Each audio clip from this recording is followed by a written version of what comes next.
রাত্রির পর রাত্রি, সপ্তাহের পর সপ্তাহ, মাসের পর মাস, বছরের পর বছর আমাদের এই পরমায়ু আমরা সবাই মৃত্যুর দিকে ধাবিত হচ্ছি। কিন্তু মৃত্যুর দিকে ধাবিত হলেও আমাদের এই আশা রাশি আমরা ত্যাগ করতে পারি না। এটার বড়টা করবো, এইটা ভালো লাগলে আর একটা খাবো, হ্যাঁ বিল্ডিং 2 তলা করেছি আরো 3 তলা করতে হবে, এই যে সব। কিন্তু ভেবে দেখুন কি নিয়ে এসেছেন পৃথিবীতে আর কি নিয়ে যাবেন, ভেবে দেখুন। আমরা খালি হাতে ভগবান পাঠিয়েছেন, আবার খালি হাতে আমরা চলে যাব। এই দুদিনের সংসার, দুদিনের দুনিয়ায় আমরা এসেছি, এসে কি করছি? হিংসা, বিদ্বেষ, অহংকার, নিন্দা, হ্যাঁ এইগুলো আমরা সারা জীবন করে চলেছি। শাস্ত্রে বলে আজও কৃষ্ণের বংশীর ধ্বনি, আজও ভগবান শ্রীকৃষ্ণ বংশী বাজাচ্ছেন, কিন্তু আমার কানে কেন আমি শুনতে পাই না? আমি কেন শুনতে পাই না? কারণ ভাগবতে বলছে কি, অকথা কুকথা শুনতে শুনতে আমার কান বধির হয়ে আছে। বধির, সারাক্ষণ অকথা কুকথা শুনতে শুনতে কান বধির হয়ে আছে। সেই বধিরতা ঘুচাইবারও কিন্তু ঔষধ আছে। ঔষধ কি? অকথা কুকথা শুনতে শুনতে আমাদের কান বধির হয়ে আছে। এই জন্য আমরা ভগবানের সেই বাঁশি সুর আমরা শুনতে পাই না। হ্যাঁ, ভগবান শ্রীকৃষ্ণ অহর্নিশি বংশী বাজাচ্ছেন। রবীন্দ্রনাথ ঠাকুর বলেছিলেন, আমি কান পেতে রই গহন দ্বারে, বারে বারে কোন গোপন বাঁশি শুনিবারে, হ্যাঁ কোন গোপন বাঁশি কান্না হাসি শুনিবারে, আমি কান পেতে রই। হ্যাঁ, নীরবতা স্থিত প্রজ্ঞ কা ভাষা সমাধিস্তস্য কেশব। আপনি যতদিন স্থিত প্রজ্ঞ না হতে পারবেন, যতদিন আপনার মধ্যে কৃষ্ণ প্রেম ভক্তি না জন্মাবে, ততদিন আপনি সুখ পাবেন না। কারণ আপনি বাড়ি গাড়ি ঐশ্বর্যের মধ্যে থাকলে আপনার জীবনে সুখ ক্ষণিকের সুখ, কিন্তু প্রকৃত সুখ, নিত্য সুখ, হ্যাঁ অনন্ত সুখ পেতে গেলে আপনাকে সদা সর্বদাই রাধা মাধবের ভজন সাধন করতে হবে।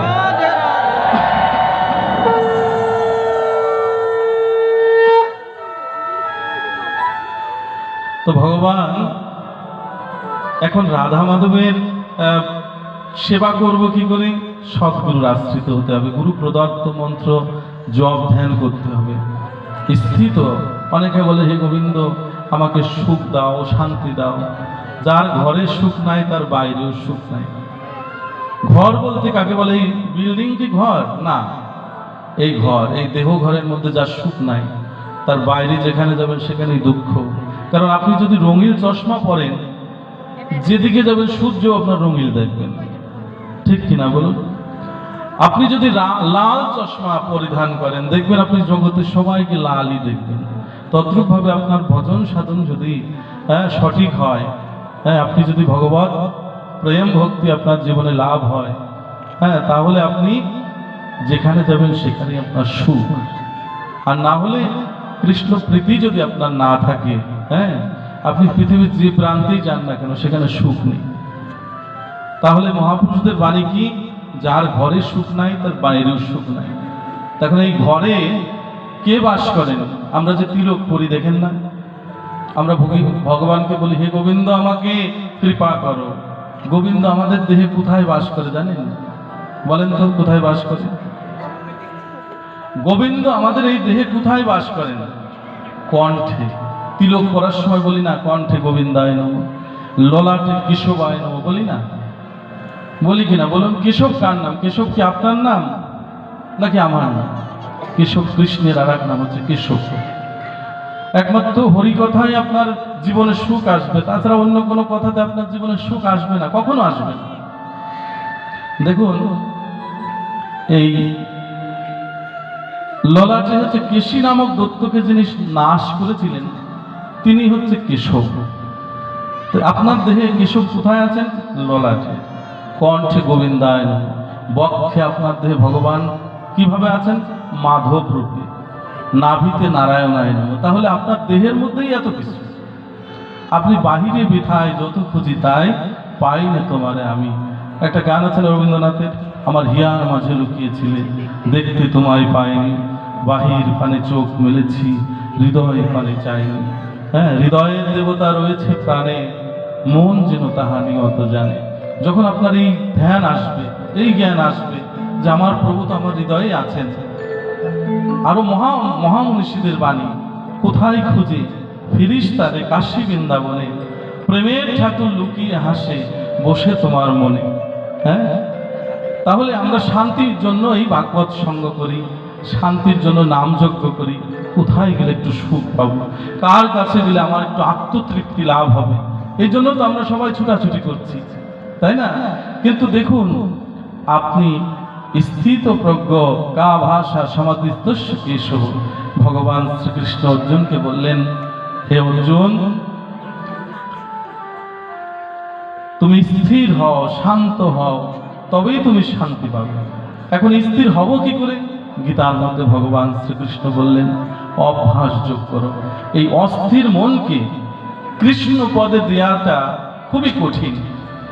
আপনি উপরে যতই সাজগোজ করলেন, তিলক চন্দন করলাম আমরা ঠিকই, কিন্তু মনটা যদি কৃষ্ণ পদে না হয় তাহলে তো সুখ হবে না। হবে কি বলুন?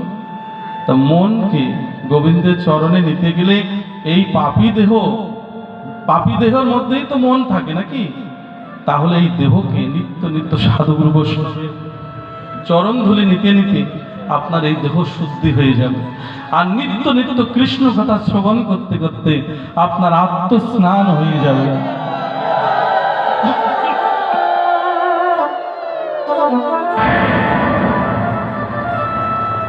আত্মস্নান হয়ে যাবে। নিত্য নিত্য কৃষ্ণ কথা শ্রবণ করলে আত্মস্নান হয়। আর নিত্য নিত্য ভক্ত সঙ্গে চরণ ধুলি নিতে নিতে আপনার দেহ শুদ্ধ হয়ে যাবে। হ্যাঁ, দেখুন, এই ভগবান শ্রীকৃষ্ণ অনাদিরাদি গোবিন্দ শ্যাম সুন্দর, তিনি বলেছেন যে হে ভক্ত, হে অর্জুন, তুমি শান্ত হও, স্থিত প্রজ্ঞ, আমাকে নমস্কার করো, আমাকে প্রণাম করো। হ্যাঁ, ভক্তের চরণ ধুলি অঙ্গে মাখো, দেখবে তুমি শান্ত হয়ে যাবে, তুমি স্থিত শান্তি পাবে। তাই শাস্ত্রে বলছে কি, জয় রাধা মাধব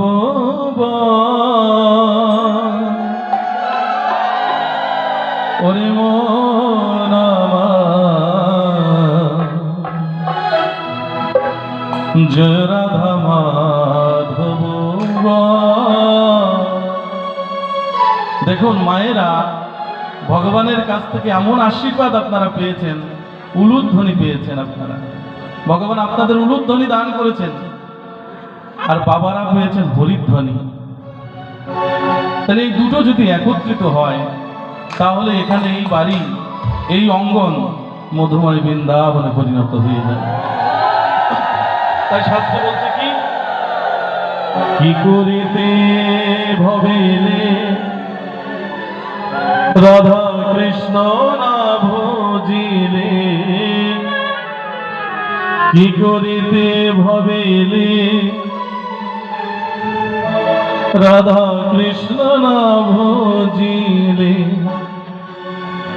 এই সাধের জনম যাই রে অকারণ, ওরে মন আমার জয় রাধা মাধব, জয় রাধা মাধব, ওরে মন আমার জয় রাধা মাধব। নিতাই গৌর হরি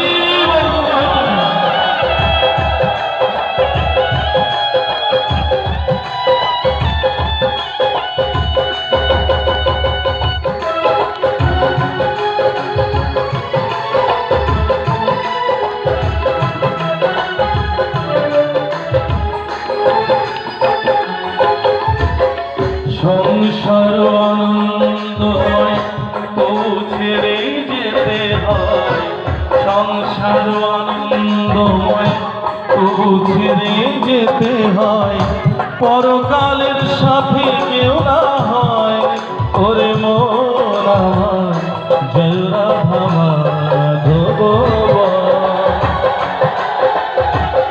জয় রাধা মাধব ওরে মন আমার জয় রাধা মাধব।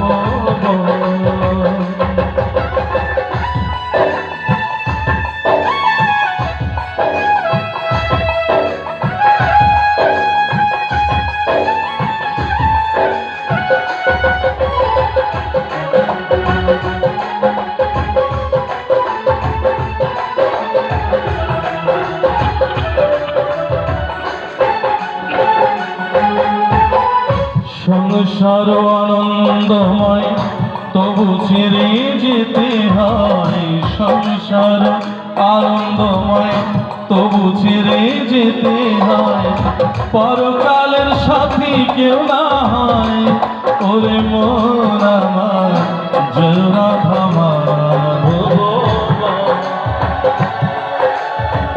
জয় রাধা মাধব ওরে মন আমার জয় রাধা মাধব।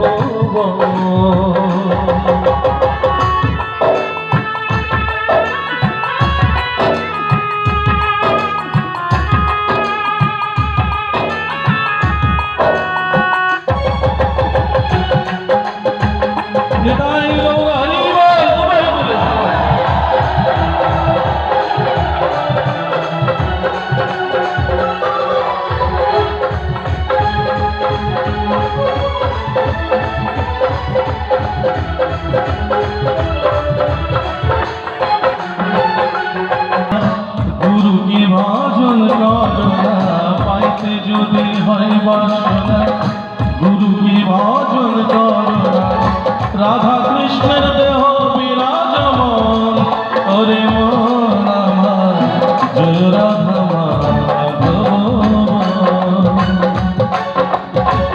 জয় রাধা মাধব ওরে মন আমার জয় রাধা মাধব।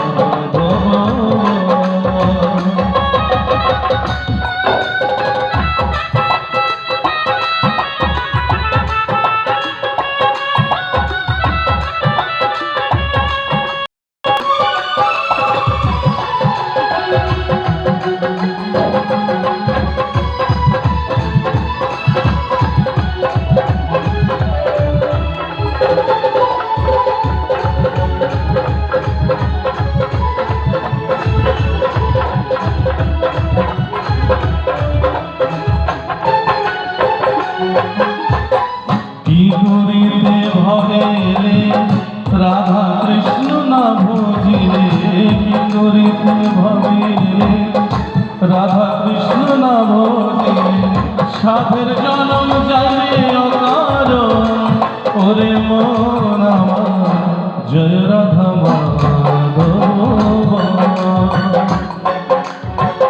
জয় রাধা মাধব ওরে মন আমার জয় রাধা মাধব জয় রাধা মাধব জয় রাধা মাধব জয় রাধা মাধব। তো শ্মশান রক্ষী ভোলেনাথ শঙ্কর তিনি জিজ্ঞেস করছে, হে ভক্ত তুমি যে এতকাল সংসার করলে এই আসার সময় কি নিয়ে আসলে? তুমি তো একদিন এই শ্মশানে মন্দিরে কখনো আসনি, কিন্তু মরার পরে আসলে ঠিকই, কিন্তু ঠাকুর এই সংসারে এত ব্যস্ত এত কাজ, কি করে প্রভু তোমার কাছে আসি? তা কাজ করে কি পেলে? এটি তো দুঃখ। কাজ করেছি শুধু, দেখুন না প্রভু, বাড়ি করেছি, গাড়ি করেছি, ব্যাংক ব্যালেন্স করেছি, কিন্তু এই নিষ্ঠুর পৃথিবী আসার সময় আমার একটা ভালো শখের চাদর ছিল। ওই চাদরটা আমি বেশি গায়ে দিতাম না, কিন্তু শীত আসলে মাঝে মধ্যে গায়ে দিতাম। কিন্তু সেই চাদর, শখের চাদরটা পর্যন্ত আমাকে রেখে দিল। হ্যাঁ, আসার সময় খালি হাতে আমাকে বিদায় দিয়ে দিল। তাই ভোলেনাথ শঙ্কর বললেন, তাহলে যে সংসারে সব কিছু তোমাকে রেখে আসতে হবে, তাহলে এত সুন্দর দুর্লভ মানব জন্ম পেয়ে তুমি একদিনের জন্য কি কোনো সাধু গুরু বৈষ্ণবের সঙ্গ করেছ? সাধু গুরু বৈষ্ণবের চরণ ধুলি তুমি অঙ্গে মেখেছ? কখনো কি কোনো সাধু গুরু বৈষ্ণবের কাছে গিয়ে মধুমাখা কৃষ্ণ নাম কি তুমি করেছ? তুমি কোনো বৈষ্ণব সেবায় গিয়েছ কি? তখন প্রভু, আমার তো ভুল হয়ে গেছে, ভুলের মাসুল তো তোমাকে দিতেই হবে। তাই দেখুন, এই যে দুর্লভ মনুষ্য জন্ম পেয়ে হিসাব করবেন, যে দেবতারা পর্যন্ত আশা করে এই সুন্দর মানব জীবন, আর আমি পেয়ে কি করছি? স্ত্রী, পুত্র, পরিজন, আত্মীয় স্বজন নিয়ে সারাক্ষণ কেটে চলছে আমার জীবনের সময়টা। কবিগুরু রবীন্দ্রনাথ ঠাকুর বলেছিলেন, সংসার জবে মনকের লয়, জাগে না যখন প্রাণ, তখনও হেনাথ। কি সুন্দর কথা! আমি সংসার প্রতি মন ধাবিত হচ্ছে, নাথ হে কৃষ্ণ, আমি কখন তোমাকে স্মরণ করব? তো যাই হোক, আমরা আজকে সবাই আত্মস্নান করব। দেহ স্নান হয় গঙ্গা স্নান করলে, দেহ শুদ্ধ হয় বটে, কিন্তু মন শুদ্ধ হয় না। এই মন শুদ্ধ হতে গেলে একমাত্র এই কৃষ্ণ কথা, হরি কথা, হ্যাঁ, শ্রবণ করলে আপনার আত্মশুদ্ধি হবে, আত্মস্নান হয়ে যাবে। কারা কারা আপনারা আজকে এই শীতের রজনীতে, এই কুয়াশার রাত্রিতে আপনারা এসেছেন? কারা কারা আপনারা ভগবানকে ভালোবাসেন? একটু দেখতে চাই। কুয়াশার রাত্রি, কুয়াশার রজনী, বলে না কুয়াশা। কুয়াশা মানে কি? ভালো খাবো, অখাদ্য খাবো, অখাদ্য পরবো, খারাপ সঙ্গ করবো, এটা কুয়াশা। খারাপ আশাকে বলে কুয়াশা। তো যেমন এই পার্থিব জগতের কুয়াশা দূরীভূত হয় কখন? যখন সূর্য উদয় হয়, হয় কিনা বলুন? তখন কুয়াশা কেটে যায়। তো আমাদের এই চিত্ত, এই যে খারাপ আশা করছে, কুয়াশা করছে, এই কুয়াশা কেটে যায় যদি কৃষ্ণ ভক্তিরূপ সূর্য উদয় হয় আপনার হৃদয়ে। দেখুন, এই যে আমরা সবাই এখন বলবো এই বদন দিয়ে রাধে রাধে।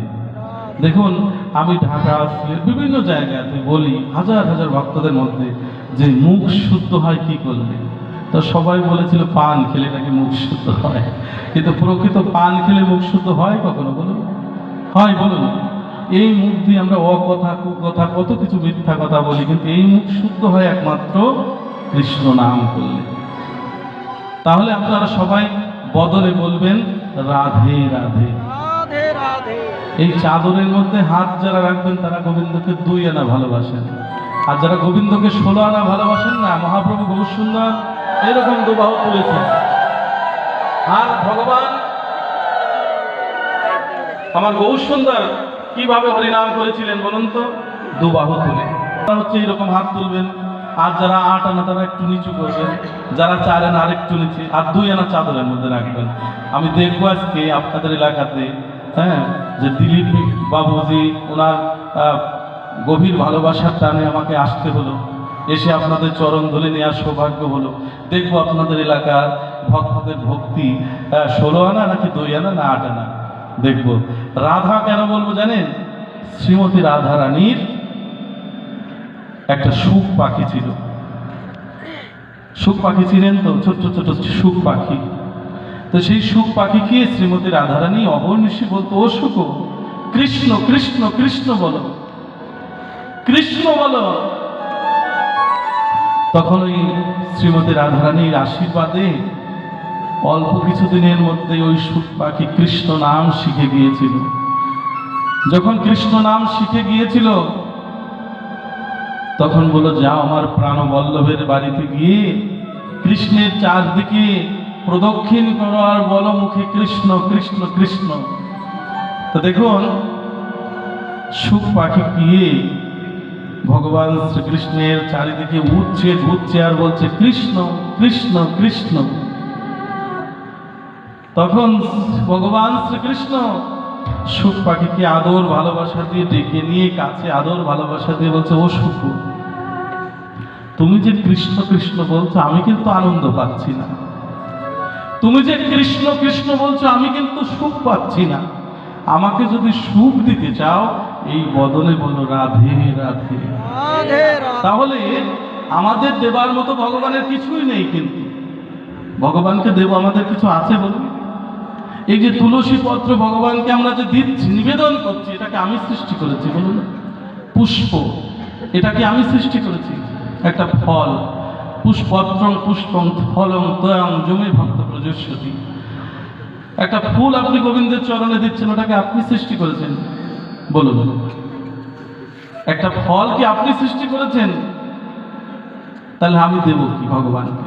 আমার দেবার মতো শুধু নয়ন জল ছাড়া, ভক্তি ছাড়া এই জগতে আর কিছু নেই।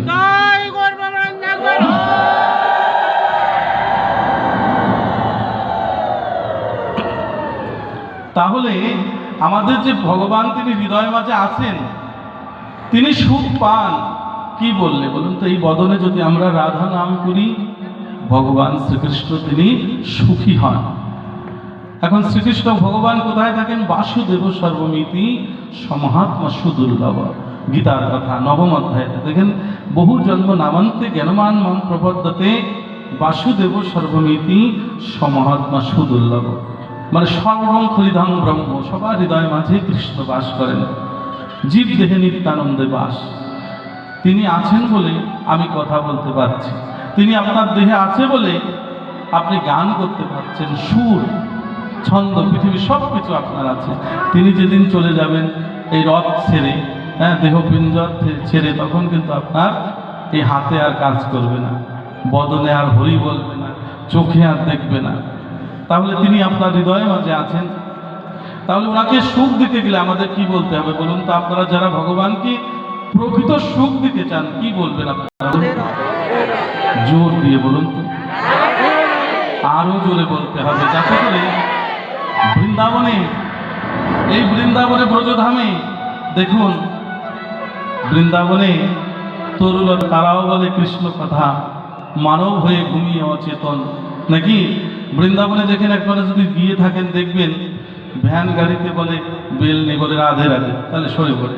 তাহলে আপনাদের সবার বদনে যদি আজকের এই রাজনীতি, আপনারা যদি সবাই বদনে যদি রাধা নাম করেন, লাভ কিন্তু আপনার। ভগবান শ্রীকৃষ্ণ অর্জুনকে বলছে, হে অর্জুন, তুমি আমাকে ভজন করলে তোমার লাভ, আমার আমিষ পরিপূর্ণ।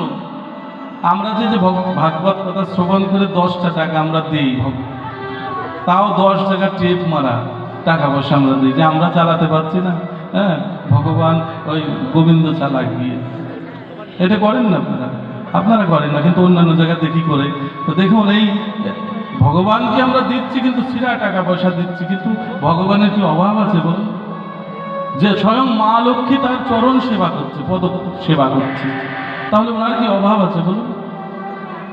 তাহলে আমাদের দেবার কিছু নেই, শুধু প্রেম ভক্তি। কি করলে, ভগবত প্রীতির কর্ম করলে ভগবান সন্তুষ্ট হন। যেমন একাদশী ব্রত, আপনারা সবাই কি একাদশী করেন? ভাগবত কথা পরে বলছি, আগে শুনে দেখি আপনাদের কথা। একাদশী করেন কে কে দেখি একটু? আপনাদের চরণে প্রণাম নিবেদন করছি। এই একাদশী করবেন। আমি একটা ছোট্ট এর মধ্যে একটা কথা বলি, আপনারা কিন্তু কষ্ট পাবেন না। যারা একাদশী করেন না তারা কিন্তু শুরু করবেন, পথ চলা শুরু করলে দেখবেন আবার পথে বেরোলে আপনার সন্ধান মিলে যাবে। দেখুন, সাতক্ষীরার ওই পাশে আমার একটা ভক্ত আছে, শিষ্য আছে, ওরা কানাডায় থাকে, 3 ভাই, বিদেশি টাকা তো। আর ছোট ভাই হচ্ছে, 4 ভাই মোট। ছোট ভাই হচ্ছে আদরের দোলাল, মনোযোগ দিয়ে কথাটা শুনুন। তো ওই 3 ভাই বিদেশের টাকা পয়সা পাঠায়, আরো ছোট ভাই বৌদিরা রান্না টান্না করে ভালো মন্দ খাওয়ায়। তো এত খাওয়ায়, মানে 2 ঘন্টা পর পর তার খেতে হয়, বুঝলেন? ওর মাপে কোনো জামা কাপড় নেই, ওর মাপে কোনো খাট পালঙ্ক নেই, ওর দরজাটা একটু বড়, ওই স্টিলের খাট যদি ভেঙে পড়ে, তাহলে এবার চিন্তা করে দেখুন কত মোটা, ওর মাপে কোনো জামা কাপড় নেই। তো ওদের বাসায় গেলে ও বলছে, গুরুদেব আমাকে একটু হাত দেখে দেন না, আমি যেন ভালো থাকি। তা আমি বললাম যে ভালোই তো আছে, তোমার মতো এই জগতে আর কেউ নেই, এত মোটা, এত স্বাস্থ্যবান, হ্যাঁ, এত সুন্দর সুপুরুষ এই জগতে আর নেই। বলছে গুরুদেব মাঝে মধ্যে রাত্রিতে শ্বাসকষ্ট হয়, তা আমি কয় বের খাও? বললো গুরুদেব আমি 2 ঘন্টা পর পর খাই, রাত্রি 12টায় খেয়ে দিয়ে ঘুমাই, রাত 2টোর সময় উঠে আবার খাই, খেয়ে আবার ঘুমাই। তা আমি বললাম যে এরকম খেলে তো তুমি বেশি দিন বাঁচবে না, তোমার আয়ু আছে 70 বছর, কিন্তু তুমি তো বাঁচবে মাত্র মানে 30, 35, 40 এরকম। কেন গুরুদেব? আমি বললাম যে ভগবান তোমাকে 10 দিনের খাবার দিয়ে পাঠিয়েছে, তুমি যদি 5 দিনে শেষ করে দাও। গুরুদেব আমার বাঁচার উপায় কি, আমি যেন ভালো থাকি?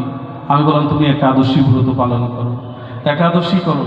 বলছে গুরুদেব আপনি তো জানেন আমি কিন্তু একাদশী, আমি কিন্তু উপবাস থাকতে পারবো না, আমি কিন্তু না খেয়ে থাকতে পারবো না, আমার কিন্তু 2 ঘন্টা পর পর আমার স্টোমাক খালি হয়ে যায়, আমি কিন্তু উপবাস থাকতে পারবো না।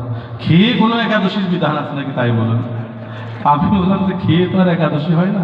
উপবাস শব্দের অর্থ হচ্ছে, শব্দের অর্থ ভগবান, আর বাস মানে বাস করা। ওই দিন বিশেষ করে ভগবানের সাথে বাস করতে হয়। এখন ভগবান পাবেন কোথায়? নাম নামই অভেদ। যত নাম করবেন ওই দিন তত আপনার উপবাস হবে, ভগবানের সাথে বাস হবে। কিন্তু আমরা কি করি? একাদশী উপবাস করি, আমরা দেখাচ্ছে আমি করেছি, পাশের লোক করেনি। আমরা কি করি? সারাক্ষণ বলে এই তুই একাদশী করিস, তুই পাপী, তুই তাপী, তোর পাপিষ্ঠ, হ্যাঁ, এগুলো বলতে বলতে নিজের সময়টা নষ্ট করি। হ্যাঁ, পরে দেখতে দেখতে নিজের নষ্ট হয়ে যায় সময়টা। হ্যাঁ, অথচ দেখা যাচ্ছে ওকে পাপী বলতে বলতে ওর পুণ্য হয়ে যাচ্ছে। আমি যে একাদশী করেছি, একাদশী থেকে যে মৌন থেকে ভগবান নাম করব, আমি যে ওর নাম করছি, ওর পুণ্যটা ওর দিকে চলে যাচ্ছে, তাই না? তো দেখুন, তো বলে গুরুদেব আপনি আমাকে এমন একাদশী ব্রত করতে বলুন যাতে আমি খেয়ে একাদশী করতে পারি। আমি খেয়ে কোনো একাদশী হবে না। গুরুদেব আপনি আমাকে অন্তত রুটি আর একটু সবজি খাওয়ার অনুমতি দিন, আমি পরের একাদশী একটু অভ্যাস করি, যদি পরবর্তীতে আমি চেষ্টা করব। কিন্তু একেবারে নির্জলা খেলে আমি কিন্তু গুরুদেব এই 3 তলায় উঠতে পারবো না, হঠাৎ করে পড়ে যাব।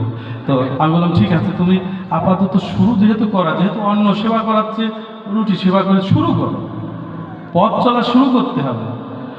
তো দেখা যাচ্ছে আমি বলেছি 2 পিস রুটি খেয়েও সকালে 2 পিস, দুপুরে 2 পিস, রাত্রে 2 পিস, আর 1 বাটি করে সবজি তুমি সেবা করো। তো এখন রাত্রিতে ওই সজলের মা আমাকে ফোন দিয়ে বলছে গুরুদেব এ কাকে একাদশী করতে বলেছেন? আমি কেন? জানেন, 3 সবজি আমি তৈরি করে দিয়েছি, বড় বড় বাটি, যাতে 3 বেলা খেতে পারে, কিন্তু রুটি ও নিজে তৈরি করে নিয়েছে। কিভাবে? বলছে 1 কেজি আটা দিয়ে 2 পিস রুটি তৈরি করেছে। আমি তো বলেছি যে 2 পিস রুটি খাই সকালে, দুপুরে 2 পিস, রাত্রে 2 পিস, কিন্তু আমি তো বলি নাই কয় কেজি আটা দিয়ে। ও ওই 1 কেজি আটা দিয়ে সকালে 2 পিস রুটি, আর দুপুরে 2 পিস 1 কেজি আটা দিয়ে, আর রাত্রিতে 1 কেজি আটা দিয়ে 2 পিস রুটি। আমি ভাবলাম ও তো পঞ্চদশী হয়ে গেছে, একাদশী হয়নি। হ্যাঁ, তো দেখুন সে কিন্তু ওই যে একাদশীর নাম করে যে উদ্দেশ্য করে ভগবানের পথে নামার চেষ্টা করেছে, কিন্তু সে কিন্তু আজ প্রসাদভোজী হয়ে গেছে। সে কিন্তু সব সাধুগুরু বৈষ্ণবের কৃপায় সে কিন্তু আজ 16 মালা জপ করে, নিত্য নিত্য হরিনাম করে ভক্ত সঙ্গ করে।